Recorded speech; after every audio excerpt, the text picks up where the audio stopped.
جب زمین گناہوں سے بھر جایا کرتی ہے نا، پھر یہی کچھ ہوتا ہے۔ جب زمین بغاوت سے بھر جائے، اللہ کی بغاوت سے زمین پوری بھر جائے، اور جب ہمارے کاروبار، ہماری مارکیٹیں، ہماری باغات، ہماری گاڑیاں سارے کے سارے سود پر چل رہے ہوں، ہمارے باغ بھی سود پر چل رہے ہوں، ہمارے کاروبار بھی پوری کی پوری مارکیٹ ہی سود پر چل رہی ہو،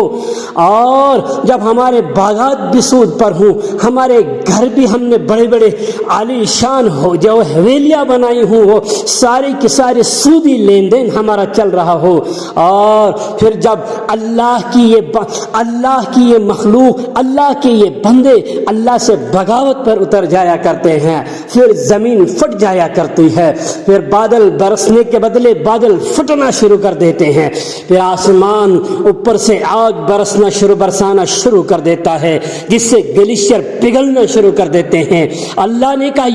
یہ سارا ظہر الفساد فی البر والبحر بما کسبت ایدی الناس، یہ سارا کا سارا تمہارے ہاتھوں کا کیا ہوا ہے، مگر لوگوں اور میرے بھائیوں یاد رکھنا، یہ سارا کا سارا کیا ہے؟ وَلَنُذِيقَنَّهُم مِّنَ الْعَذَابِ الْأَدْنَىٰ دُونَ الْعَذَابِ الْأَكْبَرِ۔ یہ کرنٹ تھوڑا سا،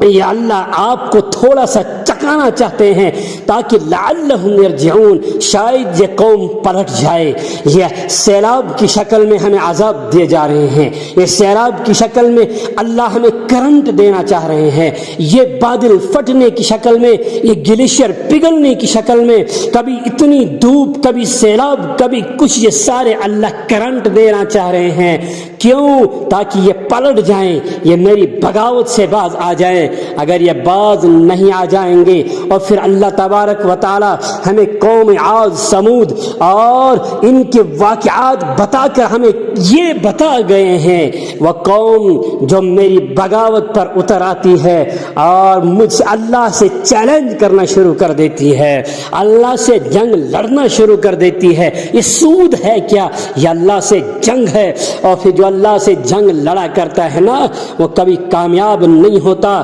ہم اللہ سے بغاوت کر کے، اللہ سے جنگ کر کے